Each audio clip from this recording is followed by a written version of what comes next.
तो hi everyone, welcome back to my channel run classes 4 में। जैसा कि आप लोग थंबनेल में देख पा रहे होगे, कक्षा 10 विज्ञान 2024 फिजिक्स के सभी महत्वपूर्ण प्रश्न हैं और सभी प्रश्नों को मैंने हल सहित दिया हुआ है। सभी प्रश्न आपके लिए इम्पोर्टेंट हैं और एग्जामिनर का बाप भी इन प्रश्नों को देने से नहीं रोक पाएगा 2024 में। बस आप लोग वीडियो को अंत तक देखिएगा। हो सकता है कि आपके लिए पहला सवाल हार्ड लगे, ठीक है ना। आप इससे बिल्कुल मत घबराइएगा, क्योंकि मैंने वही प्रश्न उठाए हैं जो आपके एग्जाम में बार बार और इस बार जो पूछे जाने की पूरी पूरी संभावना। तो आप वीडियो को अंत तक जरूर देखिएगा। आपने जो भी आपके 10 मिनट हैं, 20 मिनट हैं या आधा घंटा लगे, ठीक है, आप पूरा देखिएगा, कंटिन्यू देखिएगा और आप अपने आप को देखोगे कि आप अपने आप को एक अलग स्तर पर ही पाओगे। तो वीडियो को आप लोग अंत तक जरूर देखिएगा और 101% यहीं से आएगा 2024 के बोर्ड में। वीडियो को पूरा देखिएगा। मैंने बोल दिया। नमस्कार, जय हिंद और वंदे मातरम। चलिए शुरू करते हैं आज का महत्वपूर्ण सेशन। तो बोला गया है किसी वस्तु का वास्तविक, मतलब फिजिक्स कर रहे हैं, फिर उसके बाद हम केमिस्ट्री भी करेंगे, उसके बाद हम बायोलॉजी भी करने वाले हैं। ये फिजिक्स का पोर्शन है, ठीक है। हो सकता है आपके लिए सवाल एक पहला कठिन लगे, पर मैं डिटेल में आपको बताने वाला हूँ कैसे करना है। तो बोला गया किसी वस्तु का वास्तविक तथा समान साइज यानी आकार का प्रतिबिंब प्राप्त करने के लिए वस्तु को उत्तल लेंस के सामने कहाँ रखें। यानी कि वस्तु को उत्तल लेंस के सामने आप कहाँ रखेंगे कि जो आपका प्रतिबिंब बने, यानी आपका जो फोटो बने, ठीक है ना, वो कितना हो, जितने बड़े आप हो उतना ही बड़ा आपका फोटो बने, ठीक है। लेंस की बात कर रहा है। तो आप सभी जानते हो, देखो दर्पण में हमने कंडीशन पढ़ी थी कि जब वस्तु आपकी कहाँ रखी हो, वक्रता केंद्र पर रखी हो, तभी प्रतिबिंब आपका उतने ही आकार का उतने ही साइज का बनता था।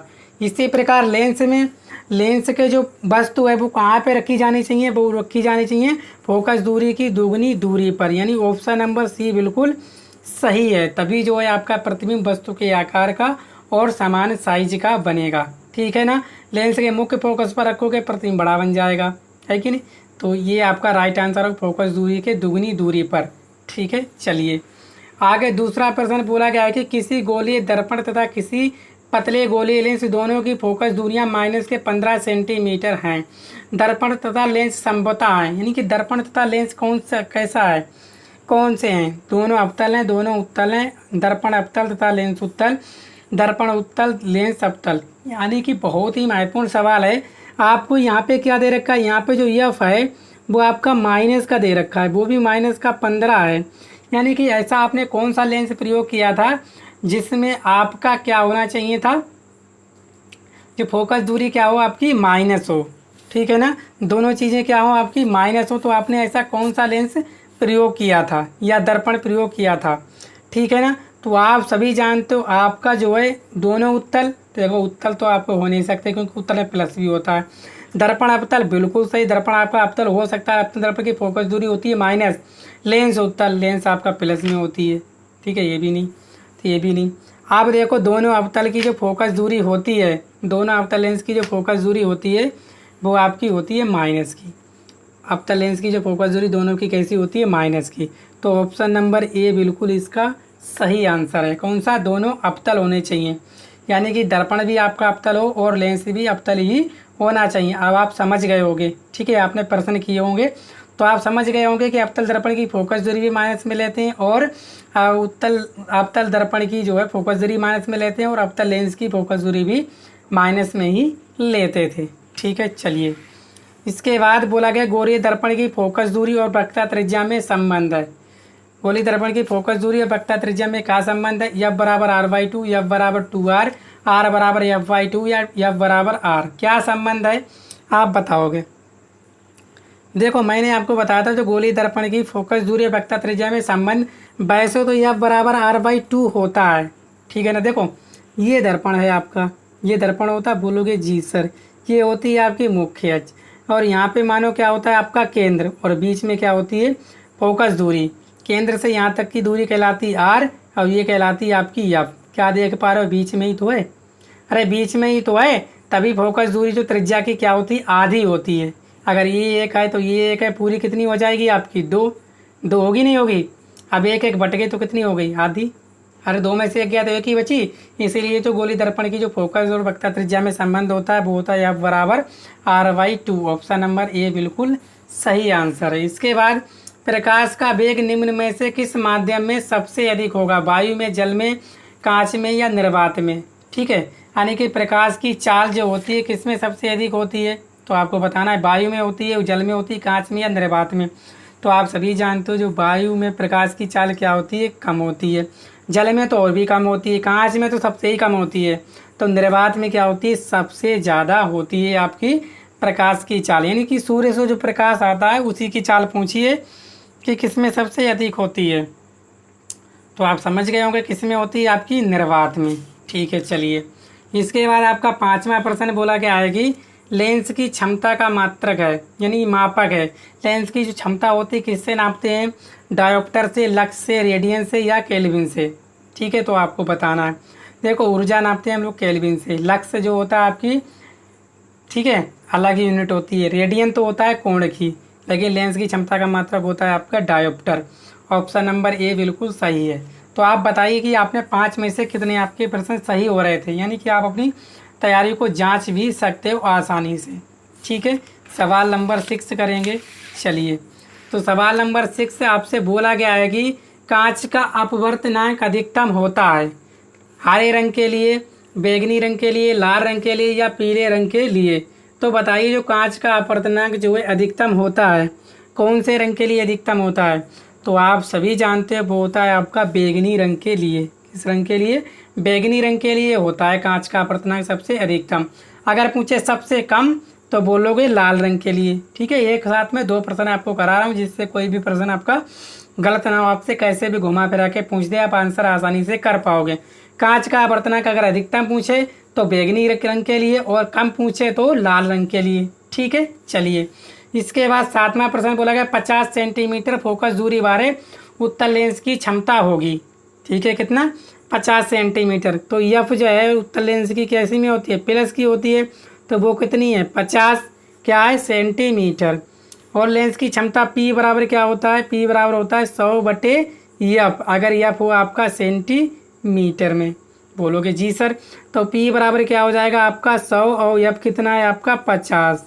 1 0 से 1 0, 5 दूनी 10, यानी कि प्लस के 2 डायोप्टर। आंसर है आपका ऑप्शन नंबर बी बिल्कुल सही है, प्लस का 2 डायोप्टर। ठीक है, उत्तल लेंस की जो फोकस दूरी होती है वो प्लस में होती है, अवतल लेंस की काय में होती है, माइनस में होती है, जैसा मैंने पहले ही प्रश्न में आपको बताया था। ठीक है, पहला था यानी शायद दूसरा था। ठीक है, अगले तीसरा बोला गया समतल दर्पण द्वारा निर्मित प्रतिबिंब का आवर्धन होता है।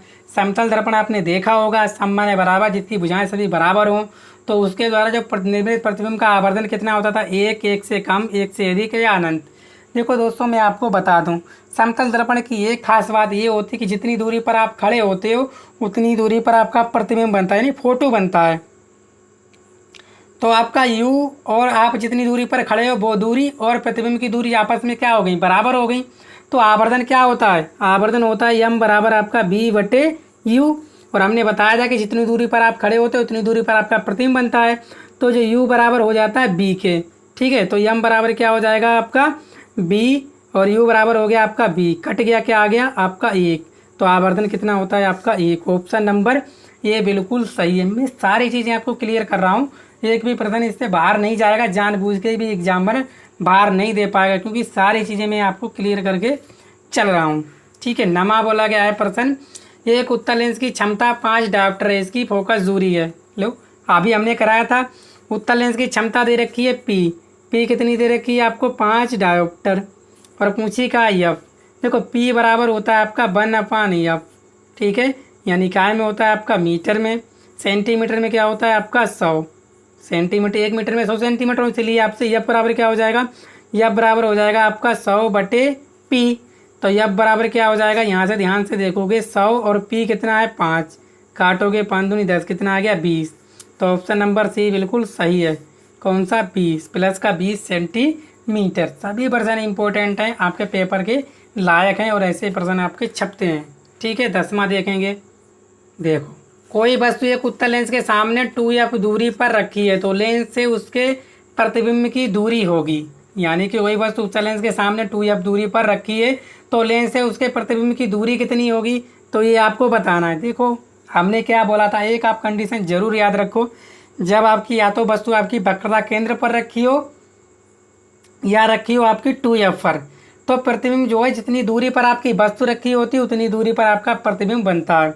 ठीक है, तो आपने वस्तु रखी है 2F पर, तो आपका लेंस है उत्तल, तो आपका प्रतिबिंब भी आपका 2F पर ही बनेगा।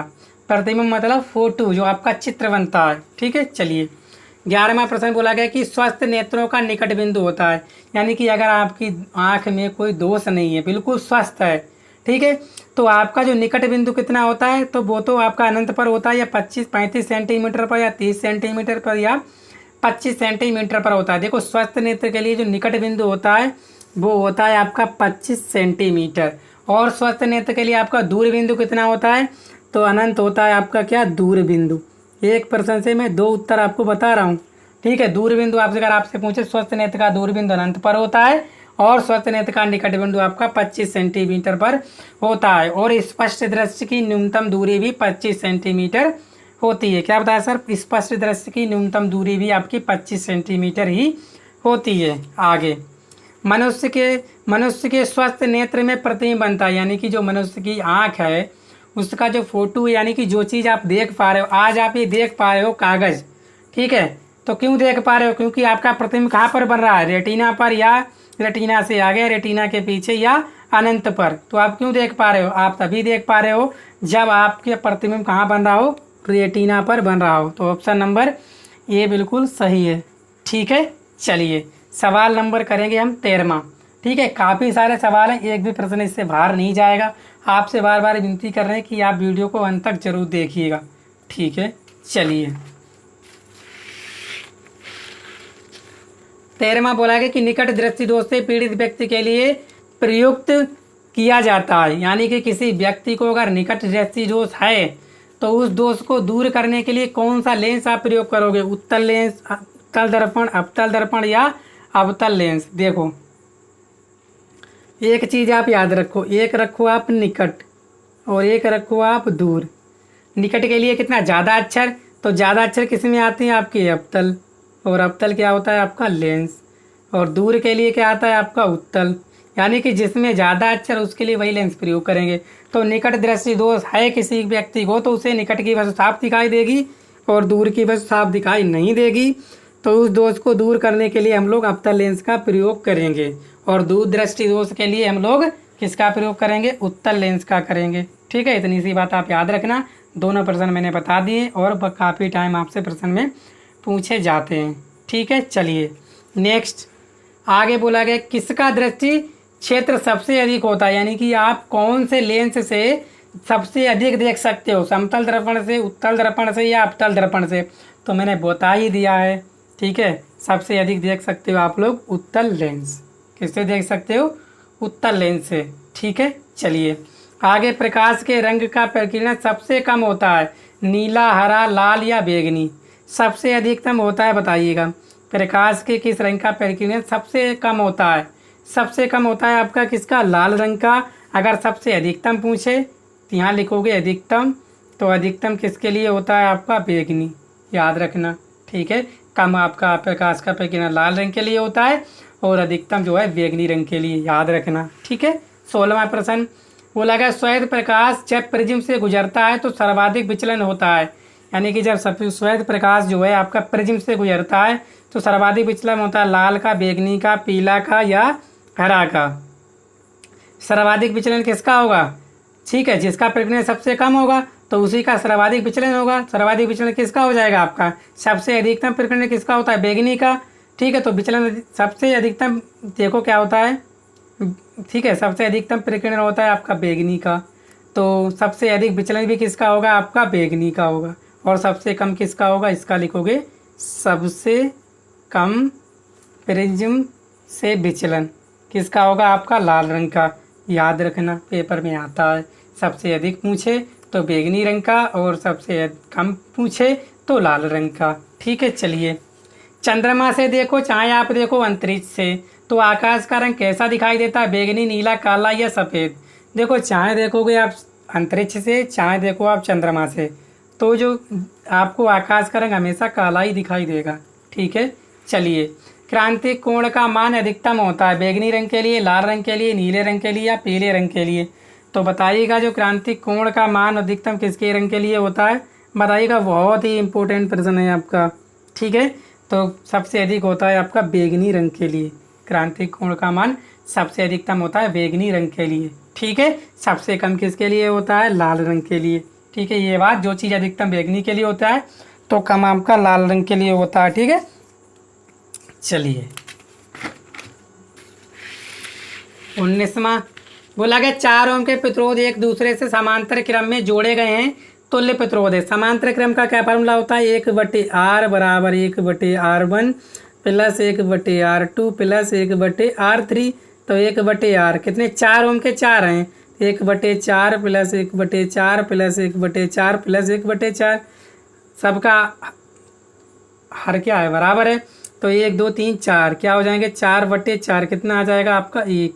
1 आ जाएगा ऑप्शन नंबर सी। ठीक है, 1 ओम हो जाएगा तुल्य प्रतिरोध। ठीक है, एक बताना है आपको, एक अशक्ति बराबर 726 वाट, 736 वाट, 746 वाट या 756 वाट। तो एक हॉर्स पावर जो होती है वो 746 वाट के बराबर होती है। ऑप्शन नंबर सी बिल्कुल सही है आपका। 21 एक विद्युत बल्ब पर 12 वोल्ट तथा 30 वाट लिखा है, इसमें प्रवाहित हो सकने वाली अधिकतम धारा। देखो, P बराबर दे रखा है आपको 30 वाट और B दे रखा है आपको 12 वाट। ठीक है, P बराबर क्या फार्मूला होता है? BI। आपको क्या निकालना? I बराबर क्या हो जाएगा? P/B। P कितना है आपका? P कितना है? 30। B कितना है? 12। 12 दूनी 24। कितने बचे? 6 पॉइंट लगाओगे, 12 पंजे 60। ऑप्शन नंबर B बिल्कुल सही हो जाएगा। कितना आ जाएगा? 2.5 एम्पियर। ठीक है, क्लियर। चलिए नेक्स्ट, ओम का नियम सत्य है केवल धातु चालकों के लिए, केवल अधातु चालकों के लिए, केवल अर्धचालकों के लिए या सभी के लिए?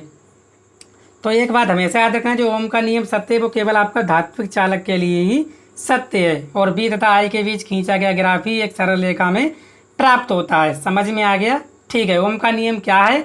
ओम का नियम है, यदि किसी चालक तार की भौतिक अवस्था जैसे ताप दाब आदि में कोई परिवर्तन ना हो तो बी जो होता है डायरेक्टली प्रोपोर्शनल किसके होती है? विद्युत धारा के। ठीक है, बी समानुपाती आई होता है। जो समानुपाती का चिन्ह हटाते हैं तो बी बराबर IR, आर बराबर होता है B/I। आर है प्रतिरोध, इसी को कहते हैं हम लोग ओम का नियम। ठीक है, प्रतिरोध का मात्रक होता है ओम। ठीक है, नेक्स्ट, निम्नलिखित में कौन सा पद परिपथ में विद्युत शक्ति को प्रदर्शित करता है? केवल विद्युत शक्ति को प्रदर्शित करता है।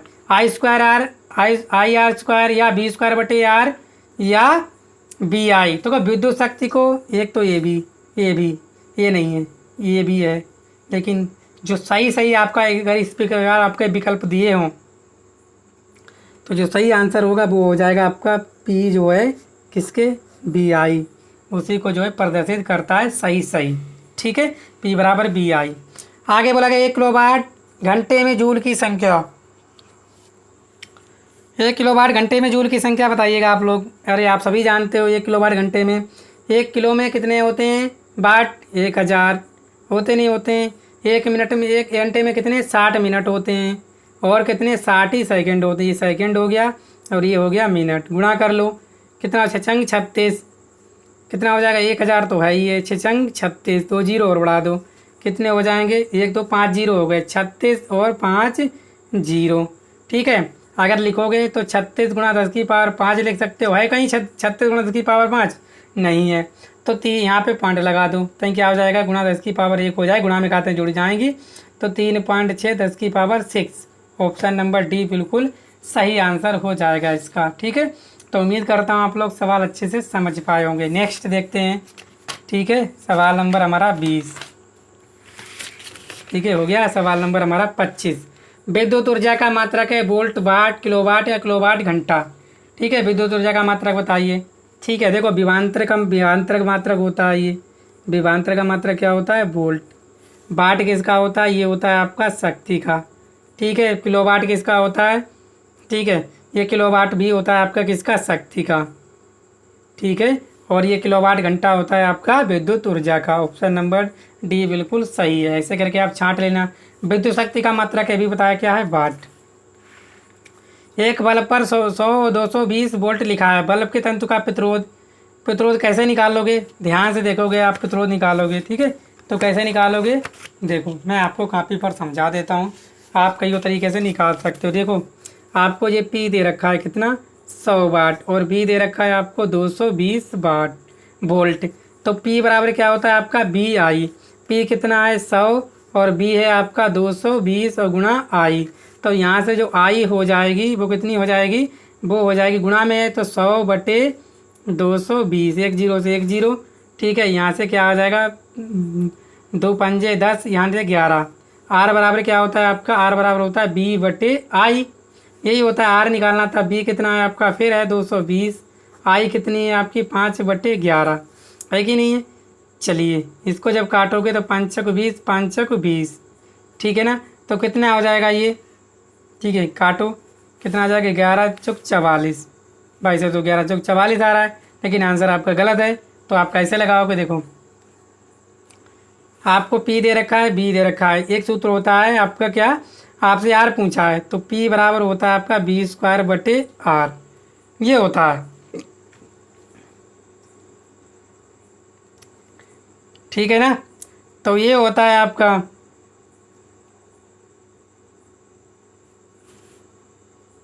देखो यहाँ पे भी आ गया, ये ऊपर जाएगा 11, तो आर बराबर क्या हो जाएगा 11 चौक 44, 11 चौक 44, 4 48 यानी 484 ओम। ठीक है, इस तरह से ही ऊपर चला जाएगा। ठीक है ना, बटे में है ऊपर चला जाएगा।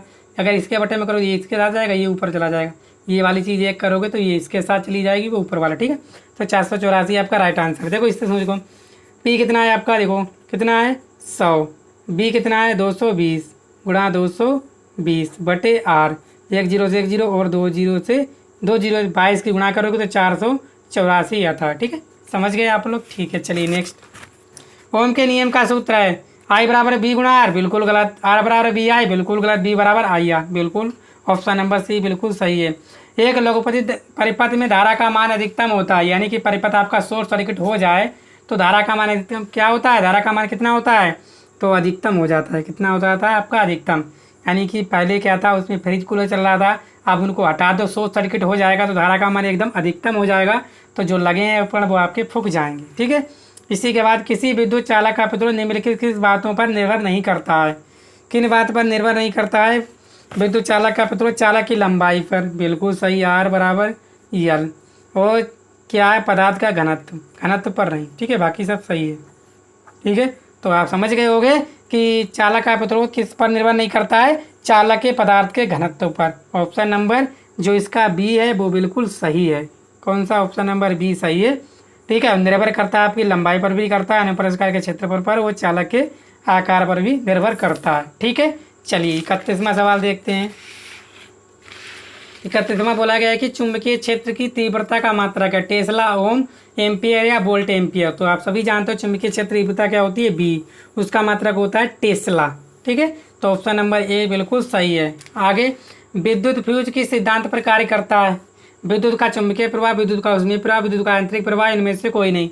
तो विद्युत फ्यूज जो है आपका ऊष्मीय प्रवाह पर ही कार्य करता है। किस पे, ऊष्मीय प्रवाह। ऑप्शन नंबर बी बिल्कुल सही आंसर है। इसके बाद चुंबकीय फ्लक्स का मात्रक वेबर, वेबर प्रति मीटर, वेबर मीटर या वेबर प्रति मीटर या वेबर प्रति मीटर स्क्वायर। तो चुंबकीय फ्लक्स का मात्रक होता है आपका वेबर। ऑप्शन नंबर ए बिल्कुल सही है। चुंबकीय प्रवाह पर आधारित है एक्स किरणें, अल्ट्रासाउंड या एमआरआई या सीटी स्कैन। तो चुंबकीय प्रवाह पर आधारित है आपकी एमआरआई। ठीक है, जिसमें मनुष्य पूरा अंदर चला जाता है, मशीन के सारे पुर्जों की चेकिंग हो जाती है। चुंबकीय बल रेखाएं आज का हमारा अंतिम प्रश्न है। ये सारे फिजिक्स के प्रश्न हम लोग कर लिए हैं। ठीक है ना, तो उम्मीद करता हूँ सब लोग आप समझ पाए होंगे। वीडियो को पूरा देखना, 25 मिनट का वीडियो है। ठीक है ना, पूरा देखिएगा। चुंबकीय बल रेखाएं सीधे समांतर होती हैं, एक बिंदु पर मिलती हैं, एक दूसरे को कभी नहीं काटती हैं, परस्पर काटती हैं। तो चुंबकीय बल रेखाएं हमेशा एक दूसरे को कभी नहीं काटती हैं, क्योंकि काटेंगी तो चुंबकीय बल रेखाएं की दिशा हो जाएगी, जो कि असंभव है। ठीक है, ये 35 का 35% आपके लिए ब्रह्मास्त्र होने वाले हैं, तो आप इन सभी को तैयार कर लीजिएगा। तो मिलते हैं नेक्स्ट वीडियो में केमिस्ट्री के साथ। वीडियो को शेयर कीजिएगा, चैनल पर पहली बार आए चैनल को सब्सक्राइब भी कर लीजिएगा। ठीक है, थैंक यू।